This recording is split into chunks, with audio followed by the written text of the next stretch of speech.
اس video میں ہم ایک ٹیبل کی مدد سے کنڈیشنل سینٹنسز کی مختلف اقسام کے متعلق پڑھیں گے اور ایگزامپلز کی مدد سے سمجھنے کی کوشش کریں گے کہ ہر قسم کی کنڈیشنل ٹائپ کو کس مقصد کے لیے استعمال کیا جاتا ہے یا پھر کس صورتحال میں اسے استعمال کیا جاتا ہے۔ اس کے علاوہ یہ بھی دیکھیں گے کہ اس کے اف کلاز میں ورب کی کون سی ٹینس یا فارم استعمال کی جاتی ہے اور اس کے مین کلاز کے اندر کون سا ورب ٹینس استعمال کیا جاتا ہے۔ اس سے پچھلی ویڈیو میں ہم سیکھ چکے ہیں کہ تمام کنڈیشنل سینٹنسز کے اندر دو قسم کے کلازز پائے جاتے ہیں۔ ایک کہلایا جاتا ہے اف کلاز، یعنی جس کے اندر لفظ اف کا استعمال کیا جاتا ہے۔ یہ ایک ڈیپینڈنٹ کلاز ہوتا ہے۔ اگر اسے جملے کے شروع میں استعمال کیا جائے تو اس کے بعد کاما کا نشان لگانے کی ضرورت ہوتی ہے، جبکہ جملے کا دوسرا حصہ کہلایا جاتا ہے مین کلاز، جو کہ ایک انڈیپینڈنٹ کلاز ہوتا ہے۔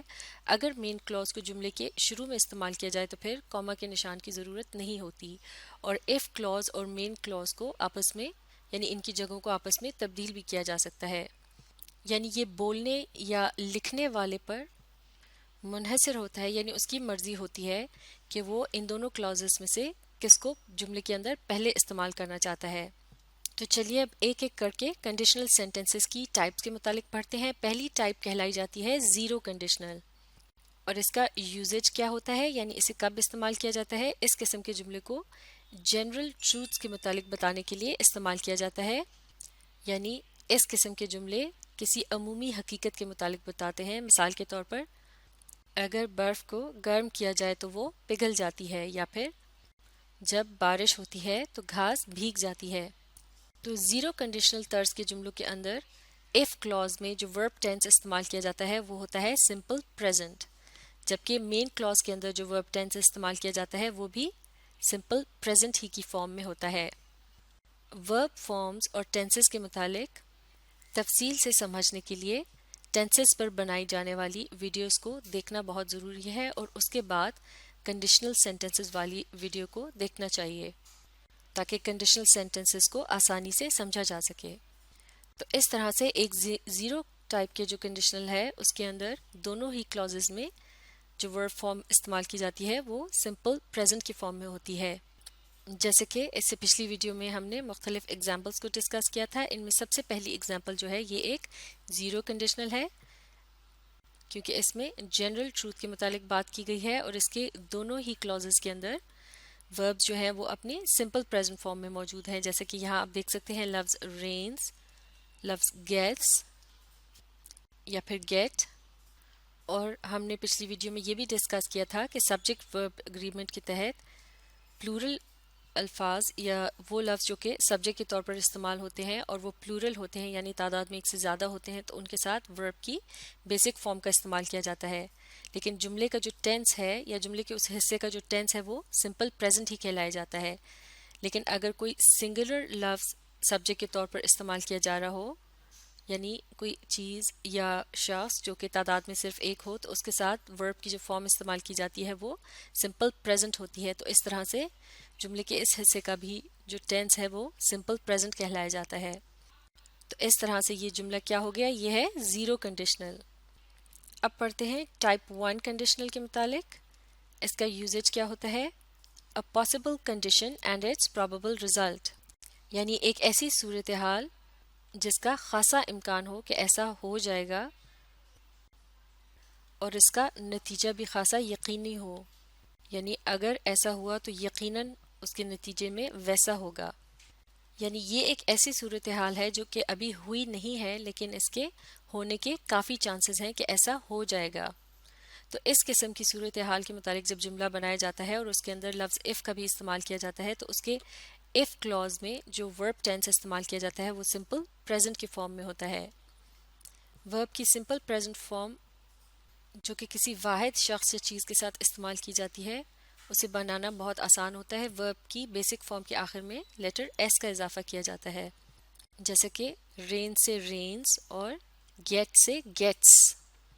تو ٹائپ 1 قسم کے کنڈیشنل جملے کے اندر اف کلاز میں سمپل پریزنٹ ٹینس کا استعمال کیا جاتا ہے، جبکہ اس کے مین کلاز کے اندر سمپل فیوچر ٹینس کا استعمال کیا جاتا ہے۔ سمپل فیوچر ٹینس کے اندر لفظ ول کا استعمال کیا جاتا ہے اور اس کے بعد جو ورب استعمال کیا جاتا ہے وہ اپنی بیسک فارم میں ہوتا ہے، جیسے کہ ول گیٹ۔ مثال کے طور پر اس جملے کو دیکھتے ہیں. یہ ہے ٹائپ 1 جملہ. مل کر اسے پڑھتے ہیں. If it rains today, you will get wet. یہاں آپ دیکھ سکتے ہیں کہ if clause کے اندر جو verb استعمال کیا گیا ہے یعنی لفظ rains یہ ہے simple present form کے اندر، جبکہ اس کے main clause کے اندر جو الفاظ استعمال کیے گئے ہیں، جو verbs استعمال کیے گئے ہیں will get، یہ مل کر بناتے ہیں simple future form. یعنی اس جملے کا جو main clause ہے یہ simple future tense کے اندر موجود ہے.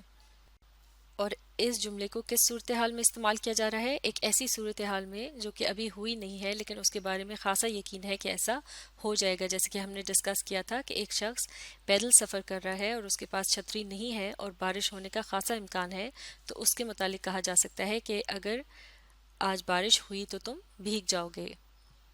تو اس طرح سے یہ بن جاتا ہے ٹائپ 1 کنڈیشنل سینٹنس. اب دیکھتے ہیں ٹائپ 2 کنڈیشنل سینٹنس. اس کا یوزیج کیا ہے؟ A hypothetical condition and its probable result.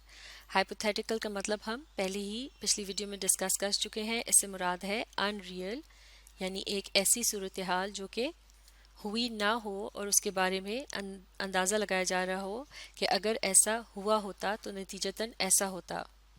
تو اس قسم کی صورتحال کے متعلق بات کرنے کے لیے if clause کے اندر استعمال کیا جاتا ہے simple past form کا، جبکہ مین کلاز میں استعمال کیا جاتا ہے پریزنٹ کنڈیشنل یا پھر پریزنٹ کنٹینیوس کنڈیشنل کا. پریزنٹ کنڈیشنل کی یہ پہچان ہوتی ہے کہ اس میں لفظ would اور اس کے ساتھ پھر ایک verb فارم استعمال کی جاتی ہے جو کہ اپنی بیسک فارم میں ہوتی ہے، جیسا کہ would get. جبکہ پریزنٹ کنٹینیوس کنڈیشنل کی یہ پہچان ہوتی ہے کہ اس میں لفظ would اور اس کے ساتھ be کا بھی استعمال کیا جاتا ہے اور اس کے بعد جو verb استعمال کیا جاتا ہے وہ اپنی present participle فارم میں ہوتا ہے، یعنی اس کے آخر میں لیٹرز ing کا بھی اضافہ کیا گیا ہوتا ہے، جیسے لفظ get سے بنتا ہے getting. تو would get ہے present conditional، جبکہ اور یہ اگزامپل کے طور پہ کہا جا رہا ہے get کی جگہ کوئی سا بھی دوسرا verb بھی ہو سکتا ہے، اور جبکہ present continuous conditional کے طور پر اگزامپل یہاں بتائی گئی ہے would be getting. اب اسی بات کو اگزامپل کی مدد سے سمجھنے کی کوشش کرتے ہیں. یہ ہے ٹائپ 2 قسم کا جملہ. اسے مل کر پڑھتے ہیں. If it rained, you would get wet. یعنی اگر بارش ہوتی تو تم بھیگ جاتے. تو اس کا مطلب یہ ہوا کہ یہ جملہ ایک ہائپوتھیٹیکل یعنی ان ریئل صورتحال کے متعلق بات کر رہا ہے، یعنی اس میں یہ کہا جا رہا ہے کہ اگر ایسا ہوتا تو پھر نتیجتاً یہ ہو سکتا تھا. یعنی ایسا ہوا تو نہیں، لیکن if clause میں جو کنڈیشن بتائی جا رہی ہے یعنی بارش ہونے کا عمل، تو یہ عمل اگر ہو جاتا تو یقیناً اس کے نتیجے میں you would get wet یعنی تم بھیگ جاتے. تو اب اس ٹائپ 2 کنڈیشنل سینٹنس کے اندر آپ دیکھ سکتے ہیں کہ if clause کے اندر verb کی کون سی فارم استعمال کی گئی ہے. یہاں لفظ rained کا استعمال کیا گیا ہے جو کہ لفظ rain کا past participle ہے. ریگولر وربس کے پاسٹ پارٹیسپل بنانا بہت ہی آسان ہے. بیسک فارم کے آخر میں لیٹرز ای ڈی کا اضافہ کر دیا جاتا ہے. تو اس طرح سے if clause کے متعلق اب ہم کہہ سکتے ہیں یہ سمپل پاسٹ فارم کے اندر موجود ہے، کیونکہ اس کے اندر ورب کی پاسٹ پارٹیسپل فارم کا استعمال کیا گیا ہے اور اس کے متعلق ہم تفصیل سے ٹینسز والی ویڈیو میں پڑھ چکے ہیں. اور اب دیکھتے ہیں مین کلاز کے اندر ورب کی کون سی فارم استعمال کی گئی ہے. یہاں استعمال کیا جا رہا ہے لفظ would کا، اور اس کے ساتھ جو ورب استعمال کیا گیا ہے وہ اپنی بیسک فارم کے اندر موجود ہے، یعنی would اور پھر get. تو جملے کا یہ حصہ یعنی مین کلاز جو ہے یہ اپنی فارم کے لحاظ سے کہلایا جائے گا کہ یہ پریزنٹ کنڈیشنل فارم میں بنایا گیا ہے. تو اس طرح سے ہم یہ کہہ سکتے ہیں کہ جب کسی ان ریئل سچویشن کے متعلق بات ہوتی ہے اور اس جملے میں اس کے if clause کے اندر سمپل پاسٹ فارم کا استعمال کیا جاتا ہے، جبکہ اس کے مین کلاز میں پریزنٹ کنڈیشنل کا استعمال موجود ہوتا ہے، تو پھر وہ جملہ کہلایا جائے گا ٹائپ 2 کنڈیشنل. اس کے علاوہ ٹائپ 2 کنڈیشنل کے طرز کے سینٹنس کے اندر اس کے مین کلاز میں پریزنٹ کنٹینیوس کنڈیشنل کا بھی استعمال کیا جا سکتا ہے، اور پریزنٹ کنٹینیوس کنڈیشنل کے استعمال کے لیے اس میں would be کے الفاظ کا استعمال کیا جاتا ہے، اور اس کے بعد جو ورب استعمال کیا جاتا ہے وہ اپنی پریزنٹ پارٹیسپل فارم میں موجود ہوتا ہے، یعنی اس کے آخر میں لیٹرز آئی این جی آتے ہیں. جیسے کہ یہاں یہ دوسرا جملہ بھی ٹائپ 2 قسم کا کنڈیشنل جملہ ہے. if it rained you would be getting wet، یعنی اگر بارش ہوتی تو تم بھیگ رہے ہوتے.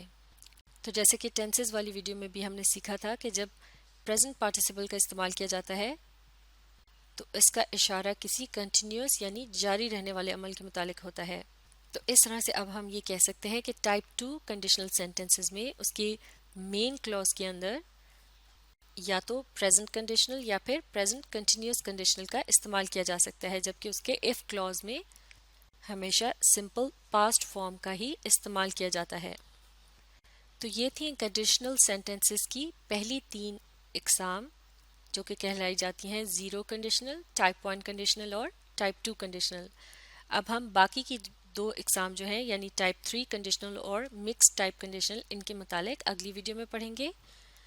اب آپ اس ویڈیو کو ریپلے کیجئے اور اس کے ساتھ ساتھ پڑھنے، سمجھنے اور جملوں کو لکھ کر پریکٹس کرنے کی کوشش جاری رکھیے.